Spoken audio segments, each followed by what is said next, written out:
Welcome to Season 3 of Sailing Sitka. I'm Kenna and this is Jay. We live aboard our 1976 Choi Lee sailboat named Sitka, in which we have sailed south from Canada in 2022 to the very last port of Mexico. This season, we are finally exiting Mexico and taking our boat further through the Panama Canal and into the beautiful Central American waters. So hit that subscribe button and follow along, as this season we are sailing as far and wide as possible. You guys you make this happen, and we couldn't do it without you. So thank you so much for tuning in to this week's episode of Sailing Sitka, and I hope you enjoy. Good morning from Shelter Bay Marina on the Atlantic side. I'm never gonna get used to saying that, I don't think. So good morning and welcome to this episode. Thanks for tuning in and being here with us. Today is day 2 here in this marina. We are hoping to get moved here this morning pretty early on so we can get in our slip that we'll be in for the next 5 days or so.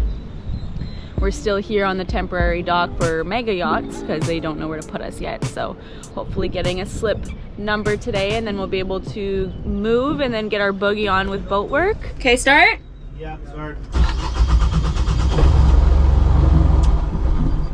Take it over.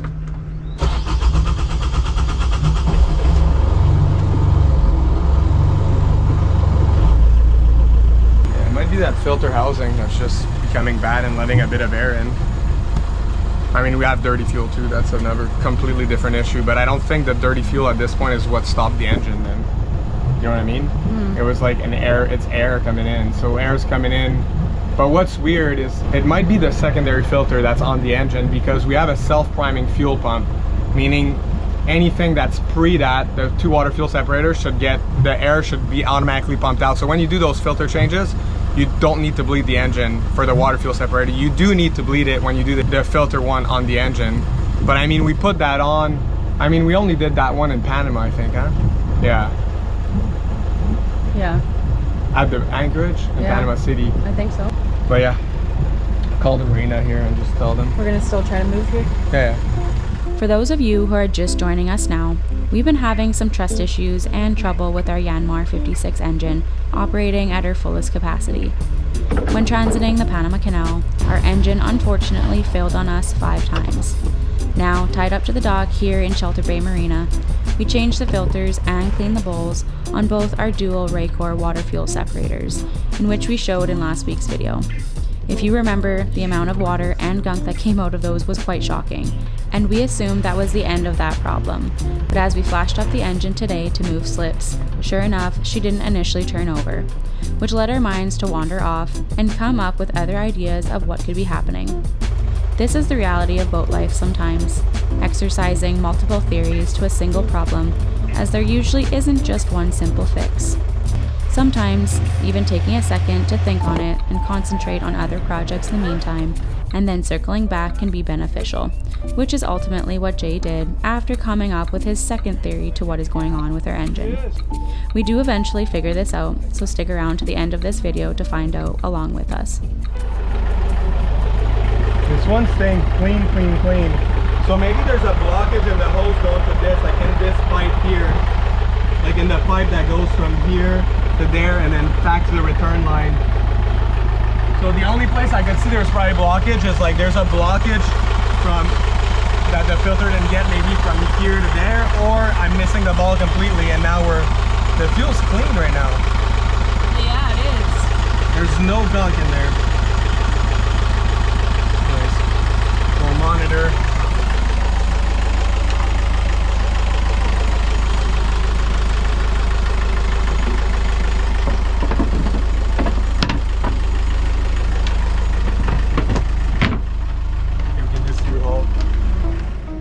Alright guys, we just moved to our permanent slip till Saturday here, and then there's a bit of sun right now, so I'm gonna go before it starts raining. We're gonna, even though we still want to do some engine stuff obviously, we're gonna take advantage of the sunny weather right now and go deal with at least sealing up as much as we can where the tow rail ripped out. So follow us for some great fun.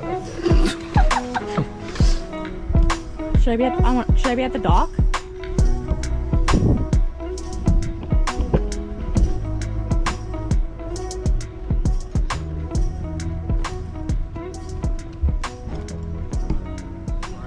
Look at this vantage point. See this black goop? Yeah. That's what was under all the teak when I took the teak deck off the rest of the entire hall. Oh wow. It was a nightmare to get off. So for the people that are maybe just chiming into this episode, do you want to tell them how we got this damage?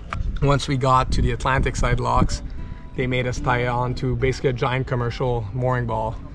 And those mooring balls, they didn't want us to tie bow to like a normal mooring ball. They wanted us to tie side to. And if we were just us tied to the mooring ball like this, it would have been fine. And you gotta remember, there's giant ships passing by and pilot boats, so there's a lot of wake. So pretend this is the mooring buoy.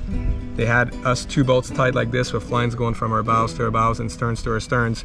So when the waves would come, the boats would go like this, opposing. So the lines would stretch and pull on here so hard that it literally cracked. It ripped off this part of the tow rail and cracked our buddy boat's tow rail.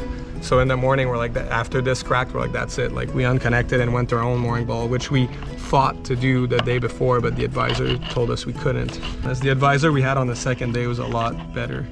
The advisor we had on the first day was literally on his phone watching Instagram reels the entire time while we're having engine issues. And just telling me, oh, you gotta go to starboard. I'm like, yeah, no shit, buddy. Like, obviously, like a boat that has no forward momentum can't turn. I don't know where you went to school there, buddy, but like, I was just like, now's not the time for your dumb comments. Anybody going through the canal, pay the extra, like, it's so expensive, like, pay the extra $120 US per line handler, get two. That's all you need, two. Yeah. And it's gonna be like, you'll thank me later. I couldn't even imagine it not without no, them. especially with the fact that we had engine failures, which we never have normally. But yeah. What I'm thinking for repair here, because we don't have a lot of time here, and obviously we won't be able to source teak and all that stuff, but we can't just have a line rubbing on here. So, but I just got bad news today from a guy saying that they're really slow here, and anyways, so Really? we might not be able to get anything really done here. So what I'm at least minimum to do is I'm gonna cut this off like at an angle here, kind of like this, basically clean this all off, try to grind these down, clean this off to back to glass, put some epoxy everywhere, and then if we can get a piece of metal that just rounds over from here to like maybe here, just so that lines don't chafe on here, that's gonna be good. If not, we're gonna do a really old school ghetto fix, but it's gonna work. I'm just gonna basically tie a piece of sacrificial line from here to there so it rubs on the line. So instead of rubbing on the boat. That is ghetto. It's ghetto, but sometimes that's the thing, like sometimes you gotta do with what you got.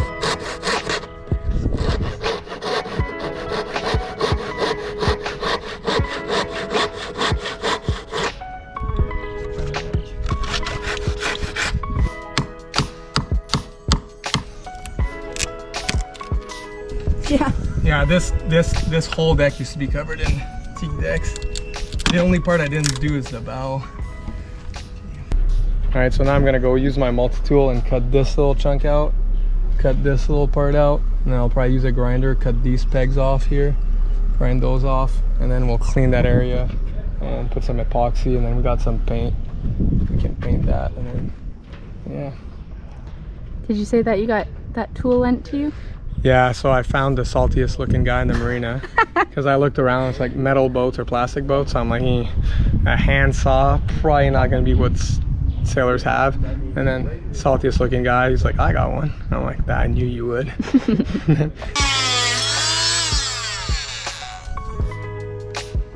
you go.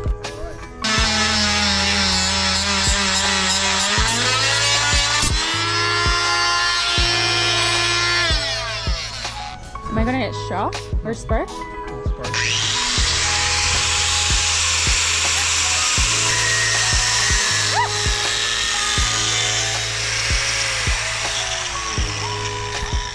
I did not think that would go that fast. Huh? That was fast. Yeah, it doesn't take long when you got the right tools. Nice, now we just sand it and cover it. Yeah. It's not that bad. It's really not that bad. It's just Really not that bad. it's just really I'm gonna odd. sand the edges right now there while we have the power. Okay. It's a story. Yeah, It's a bad one, but it's still a story. I am so sorry, Dad. My dad loved this tow rail. He was actually the one that motivated me to sand it all down back to bare wood and sea-tall it and make it look as pretty as it is, because before it wasn't. We just left it to be bare and gray and ugly. So the last little bit I've been taking really good care of it, putting in a lot of time and a lot of love, but yeah, that sadly went down the drain a little bit, but oh well, like I said, it's a story. And I mean, it's just a little chunk off the bow, but oh, that sucks. Well, a lot of people ask about it, and then we'll be able to tell our weird ass story about going through the Panama Canal. All right, guys, it looks like rain's coming, so we're gonna shut this project down for the day. Also, on a side note, we don't think it's coming from there, but it could be. So I put this plastic bag with tie wraps over our diesel fuel fill-up. So if water is coming through the seal there from the rain and going in the fuel tank and causing issues, that would be the #1 culprit, because we always use a Baja filter, so we shouldn't have water coming in the tank, apart from condensation, of course. And this is what it looks like now. Pretty much ready to epoxy at a few spots there, and then after that we're gonna tape the border and I'm gonna paint it blue. So now I'm gonna switch gears and I'm gonna just finished doing laundry, just putting everything away.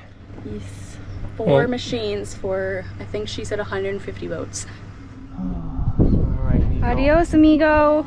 Later. Enjoy the showers. Thanks. And the fresh water. Some tequila. Some tequila. Mexicano bound. Peace out. Just like that, there were 2. Nico is catching a flight to actually our people in Puerto Vallarta. Lusty, lucky son of a gun, gets to go have drinks with Max and Karen. But yeah, now it's just us. The adventure continues. All right, guys, so doing a little test now. So we switched back to the one that we normally use, the primary filter, the double water fuel Raycor separator shagarang. So there's 2 here. So there's this guy and this guy.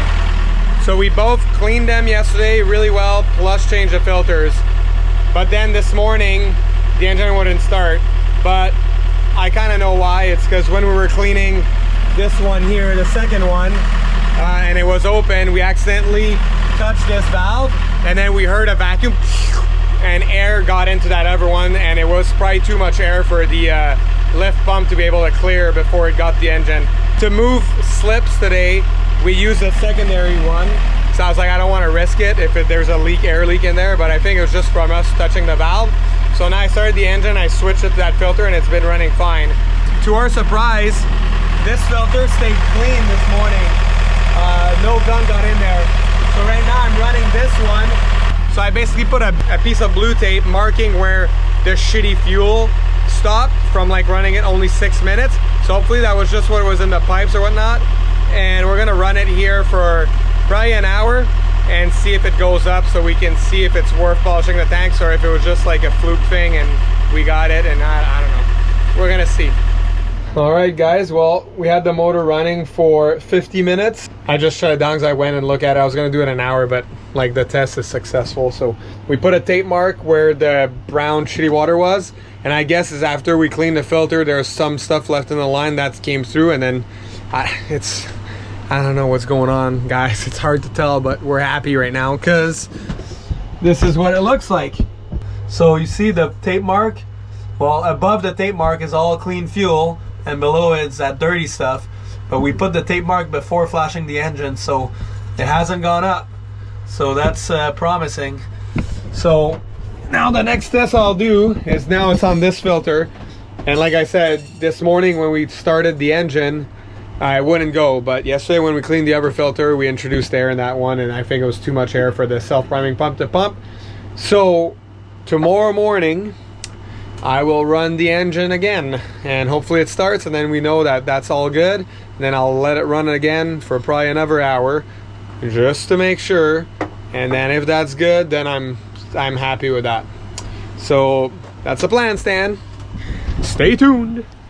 The next morning, we did exactly that, and as Jay anticipated, the engine turned over right away, giving us a giant sense of relief and a peace of mind, knowing that our engine is back in business. with no more remaining dirty fuel or air introduced into the system. We couldn't have been happier. That is until we got a knock on the boat by the guys who work at the marina, delivering us some very concerning information. You guys will not believe this, but there is a woodpecker on our mast here in the marina. On the forward part, you see it? No, he's gone. He's gone? No, he's up there. He's up there. Is he on the furler? Well, now he's on the furler. There we go. No way. The marina guys were like, hey, you have a bird on your mast. And I was like, what kind of bird? And they're like, in Spanish it's carpenter. I'm like, okay, I am pretty sure that means woodpecker, and that's traumatizing. You would have heard him pecking, but he didn't peck, but like, I will kill him. Yeah. I don't care. If you like birds, if he lands on the mast, I'm catching him and he's dead. Yeah. We're done. For those of you like, why are you guys like freaking out so much? We had a lot of woodpecker damage in the Marina Chiapas when we were there. Thank you. And it was traumatizing, and we had a lot of holes to fix. It was awful. You guys need to go back and watch that. I cannot believe this. Oh. Not again. Absolutely no. Alright, well, you guys could probably tell what we are doing right now. We are doing anchor chain and anchor locker total cleanup. So our chain is pretty rusty. It's been leaving a lot of rust, and we have a lot of mud and water down in our locker that we need to drain and get rid of. So obviously that's my job. I've done it a couple times now. I know the tricks like these guys because it's disgusting in there. So yeah, let's get this cleaned up, and Jade's cleaning the chain on the outside right now so that it's all good to go. Well, that is much better. There's no more water, it's pretty dry. It's all pretty still rusty, but that's just almost stained, like it doesn't come off. You know what I mean? Tenfold better. No more rocks or worms or water, so that's what we're going for. Let's put the anchor back. You get your daily dose of iron? Yeah, literally. Felt good though to clean that. Yeah. The next day consisted of removing our stern fair leads that partially ripped off during our Panama Canal transit. We thought it would be a pretty straightforward project to unbolt them both from the inside of our back lazarette, but of course nothing comes easy on a boat.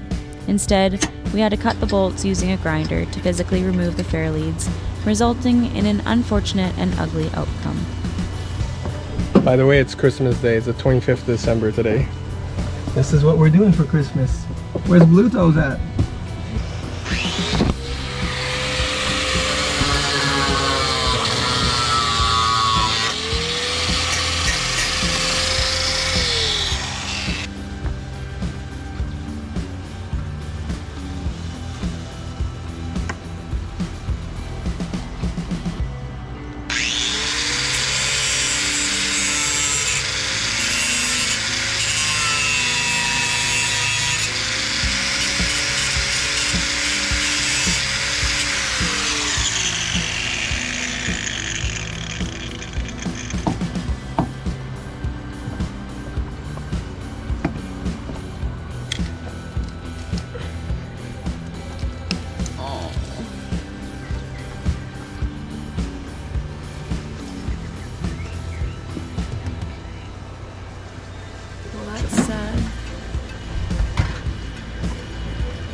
So sad. Yeah. 50 years of history gone in a second. Alright, but happy news. I was able to source some teak from this nice guy here named Ramon. He even gave me a 1/4 inch round over on 3 of the edges, which is what I wanted. So this edge is going to be sitting flush here. I'll show you guys. So I won't be able to film much because this is our last day at the marina, and Kenna's busy doing laundry and editing and doing a bunch of stuff, and I got to get this done while we have sun.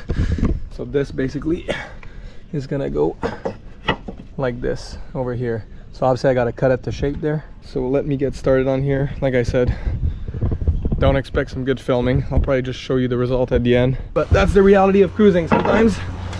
We got one day to do all this, and it's like the first day where we see some blue here after a week of being here. Okay, now remember guys, this is just temporary. But ooh, almost. So once I dig, it's just because of this corner basically. Yeah. So I'm gonna... That looks good though. Yeah, we're gonna cut this. You're not gonna be seeing any fine carpentry today, ladies and gentlemen. This is like to get us going.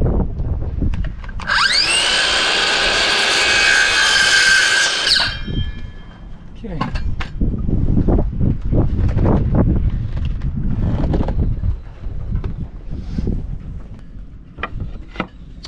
There it goes. There you go. Nice. That's what it's gonna look like. Sweet. That's pretty bang on if you look at the crack here. Yeah. Look at this. Not bad for some ghetto ass stuff. All right. Nice. Okay, I'm gonna go do our next load of laundry. Gives us perfect. It's perfect. It's great. All right. It's way better than... Yeah, and this is like almost tight in there. Sweet. Put a bunch of epoxy on here. Fill that up. And yeah. And then awesomeness. Yeah, and then awesomeness. Good job. Making do with what we got. Yeah. Making do with what we got. After Jay epoxied our temporary fix on the tow rail, we took it upon ourselves to catch an Uber to the nearest town called Cologne to complete one of our largest food and beverage provisions to this day. Why so large, are you asking? Because tomorrow we take off to Linton Bay for one night before we sail towards the desolate and world-renowned islands of San Blas. While on our 36-minute drive into town, we pass over the Atlantic Bridge, which we sailed beneath while transiting the Panama Canal only a week ago. It was like a sense of déjà vu, but from a completely different perspective. One moment we were looking up at this towering structure from the deck of Sitka, against its vast steel and concrete expanse. Now we're at the top, looking down at the very waters that we recently transited, watching the ships beneath like tiny specks in the immense channel. It was definitely a sensation of awe, mixed with reflection. This canal crossing is a lot less stressful, I'll tell you that much. We stopped at our favorite grocery store in Panama, Super 99, a one-stop shop with very affordable prices. We started with the most important products, of course, and soon realized we would need a whole other cart for food. And no, we're not alcoholics, just sailors. After a few hours of stocking up on months' worth of food and drinks, it was time to check out and bring it all back to Sitka. Normally, this would be far more nightmarish, as we usually are at anchor and would have to take dinghy trips in order to get it all back on board the boat. But conveniently, we were at a dock now in Shelter Bay Marina, which was rare for us but made things a whole lot easier. Now came the task, or extreme sport if you will, of finding room in all the nooks and crannies of the boat to store all this provisions. After what felt like hours and playing a unique boat version of Jenga, we made it all fit. Half a day's work and $800 USD later, which is $1,100 Canadian, we are fully stocked up for the San Blas Islands. But that, of course, is all next week on Sailing Sitka. If you watched this far, comment down below the word Panama to show us how ready you are for our first sail on the Atlantic Ocean. Cheers, and we will see you all next week. Ready for San Blas, baby, let's go! Thank you for watching this week's episode of Sailing Sitka. Stick around for more to come. If you enjoyed, please spread the love and let us know. Special thank you to our Patreon members for making these videos possible, as well as helping our dreams come true. See you all next week.